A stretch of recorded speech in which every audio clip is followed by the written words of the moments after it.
In this video, I'm going to show you how can you work with filters and views in Intland Retina. I'm going to show you how can you apply filters, how can you create public and private views from filtered views, and I'm going to show you how can you create traceability filters in the document and list views. I'm already in Intland Retina's workspace browser. In this demonstration, I'm going to use Intland Software's requirement management template. You can take advantage of the pre-configured workspace lifecycle and the workflows by using a template such as this one, but of course you can extend and configure any available workspace templates to tailor them to your own needs. In the first example, I'm going to create a new view with filters in my customer requirement specification tracker. Custom views can be created and used in any tracker views. I'm going to create my custom view in the list view, where I want to create a view where I show any open items assigned to me.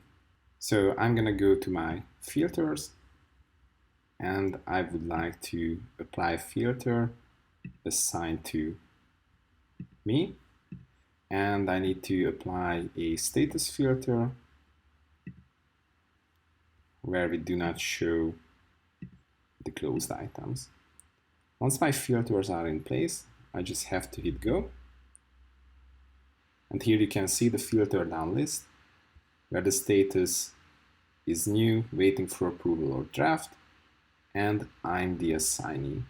I can also group these items. Let's group them by status first, and let's group them by release as well.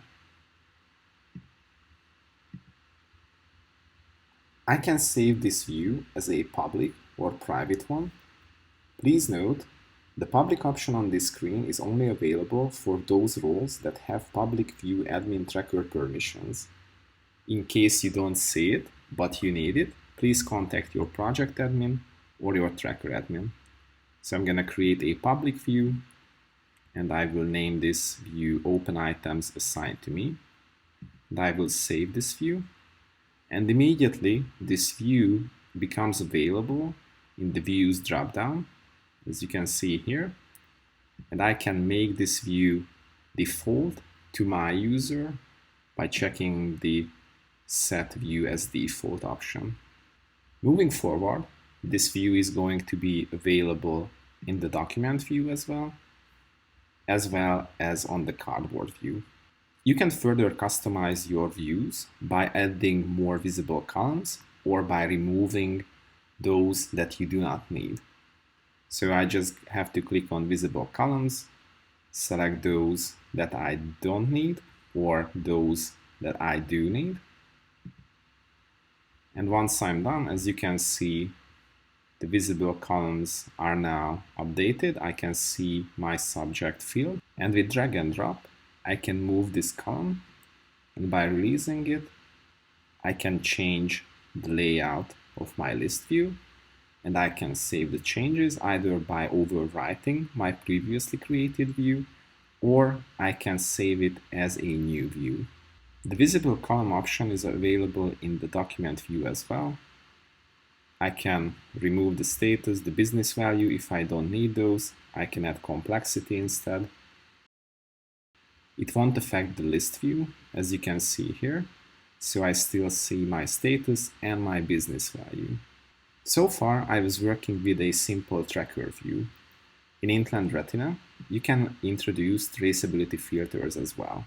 In this case, we will have the ability to display the related items based on traceability information inside the list view, similar to a traceability browser view. To do this, I just have to define my first level, which is going to be my system requirement specifications.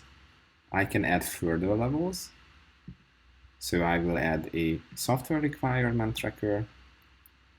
And similar to the traceability browser, I can define which fields do I want to display in this view. So I'm going to add a status field on both levels. And as you can see, I also have the ability to apply filters, and I can order the list by a certain criteria. And I will remove a few of these fields from my initial level. I will just hit go. In my list view, I can see now the customer requirement specifications, the related system requirements, and I can immediately tell that the system requirements are not covered with software requirements yet. I can change the view mode. Instead of a horizontal view, I can use a hierarchical view as well. Just have to hit go now. And in this case, we see the same information, but displayed through embedded tables. I can use this view in my document view as well. In this case, the referencing items will be displayed in the tree structure, where Intland Retina clearly indicates the nature of traceability relationship. As you can see, these are the items on the first level, my system requirements. These are downstream referring items, but I do not see any software requirements because I don't have any yet. The benefit of these views is that you can easily have an overview on related items, similar to the traceability browser, but you can also work on related items without having to leave the current tracker.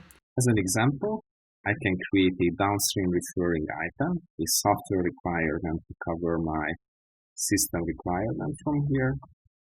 I can just save this software requirement now, and by expanding the structure, I can see on the second level, I have a downstream reference, the software requirement related to my system requirement.